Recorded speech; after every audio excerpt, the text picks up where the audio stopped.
Doctor, can you please tell us more about the groundbreaking case? What makes Charlie Gordon special? Please, this is directly to all the press and not just you. You guys have to understand that seriously, this isn't about the fame or the headlines. This is a human we're talking about, something that he's dreamed about for his whole life to finally become like one of you, like you. Imagine if this was your brother. Please try to protect our privacy, please. Oh, doctor, please can you tell us something about Charlie Gordon? Please, doctor, we know it's you. Please, Doctor, we know it's you. Yeah, Please, a sensitive please, situation. doctor, Please, we know it's you. please. So please just tell us something. Please, doctor, please. Good afternoon, everyone. Thank you for your patience. Today we're here to discuss a groundbreaking experiment that has been months in the making. My team and I have been working on a revolutionary procedure aimed at increasing human intelligence. Our subject is Charlie Gordon, who has been dreaming for this for many years of his life, has been the center of this study.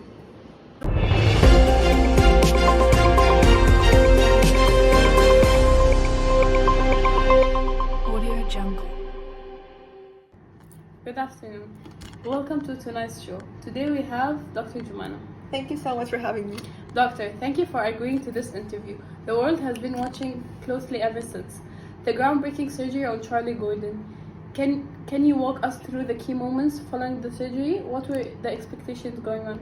Thank you so much for having me again. Going into the surgery, we knew this would be a very significant leap into medical science and especially in neuroscience. We were hopeful but cautious. The procedure was designed to enhance Charlie's intelligence, something that had never been done on a human being before, obviously. Our main goal was to see if we could increase his IQ, but also monitor the long-term effects on the personality and emotional well-being. So these were all very important factors in our experiment and surgery. And how did Charlie react in the days immediately following the surgery? At first, the changes weren't really that noticeable. They were a bit subtle. You can see this in his journal. In the first few days, Charlie was just as enthusiastic as he had always been. He was also curious, but there was no dramatic shifts, as I was just saying. There wasn't such dramatic shifts in his personality or his abilities or cognitive abilities in general. He was still processing information at a relatively normal rate, though we could see that things were beginning to click for him ways that hadn't been before. But things quickly escalated after the initial phase, correct? Yes. When did you start noticing real progress? So yes, as I was saying, things did escalate pretty fast. And about 2 to 3 weeks in, the improvements were impossible to ignore. Charlie began solving complex puzzles, reading and understanding material at levels we hadn't anticipated so early on. It was as if his brain was awakening, absorbing and analyzing the information at an unpredicted rate. His speech became more articulate and his thinking was more profound and beginning to sound more and more closer to his age rather than the emotional age he was at. Oh. That must have been exciting for your team. How did Charlie handle the sudden burst in intelligence? At first, he was very excited and very thrilled. Imagine spending your entire life with limited cognitive abilities. And do not forget, his actual age is 32. So when you're finally beginning to feel that sense of cognitive abilities, it's obviously such a great feeling. And then suddenly being able to understand and interact with the world in ways you'd never thought possible. But as his intelligence did increase, so did his awareness. This is one of the greatest effects the surgery had, especially of how people treated him before the surgery. That was a difficult realization for him. He began to see the world as a more complex way, and sometimes even though it did hurt him, but at least now he was beginning to really be aware of the world and how people do think. So even though his IQ increased, it wasn't all positive. Exactly, yeah. Intelligence doesn't necessarily equate to happiness. No one like says that intelligence necessarily means you're gonna be happier, or the less intelligent, the less happy you are. While Charlie did gain the intellect he always have dreamed of, he also became painfully aware of the loneliness that came with that such understanding. He began to distance himself from others and was finding it quite hard to connect on personal level. The emotional strain was extremely heavy, and that's really the price that comes with intelligence and having some self-awareness. Did Charlie reach his peak? As some here reported, how far did his intelligence go? The reports were all pretty accurate, and he did reach his peak. By week 6, Charlie had surpassed all the expectations.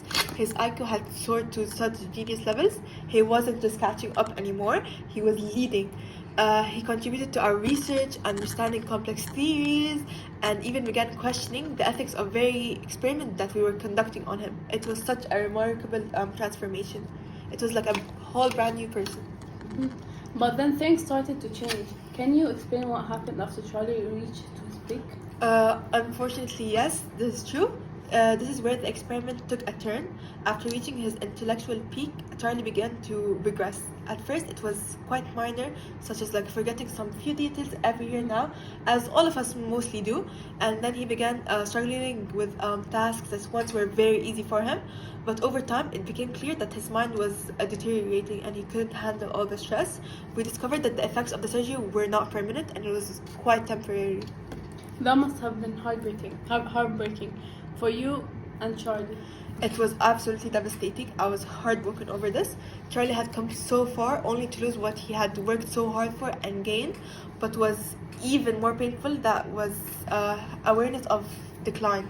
He knew he was slipping back into the person he had been before, because obviously now, as you know, he gained all his awareness and he's able to really understand the complex. So now he was self-aware enough to understand that he's going back to his old self, which was extremely heartbreaking. It's almost like watching yourself go back into the nutshell.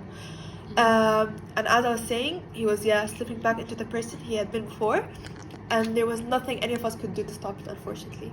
So after everything that happened, would you consider the experiment a success or a failure? From my point of view, that's an extremely difficult question, especially because I have been there to monitor him before the surgery, like a long time before the surgery and after till now. From a scientific standpoint, the experiment gave us such an invaluable insight into the workings of the human brain, and that's something we can never exchange or give a value on. We proved that increasing intelligence is actually possible, but we also saw the limits of such advancements. We saw the price that manipulating normally human standards can do. However, on like a personal level, and me as someone who began to really have a close relationship with Charlie, it's hard to call it a success. Charlie's journey was filled with triumph, but it ended in quite a tragedy. He gained the knowledge he sought and jumped for, but it came with such a heavy cost. And what does Charlie's story tell us about the relationship between intelligence and happiness? Charlie's story is such a big one. It shows us how intelligence alone does not define a person's worth or happiness. He learned that having a high IQ doesn't necessarily mean you will be fulfilled or have that self-fulfillment you're really aching for. Human relationships, emotions, and experiences are all equally, if not more important. Intelligence can sometimes isolate us and make us feel as if we're in such a very cramped area, making it harder for us to connect with others or associate with others. In the end, Charlie's courage and desire to improve himself are what stand out the most, not just his intelligence. Thank you for sharing this with us, Doctor. Charlie Gordon's story will no doubt have a lasting impact on the world.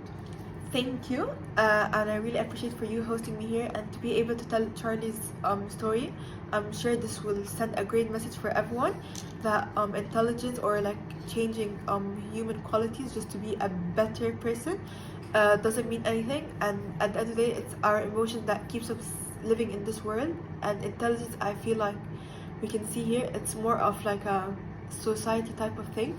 And we saw here how his emotions was really the most important thing at the end, and how something you could have dreamed for all your life can be lost over such a small thing. Intelligence is just one part of us that makes us human, but overall, we can see the importance of empathy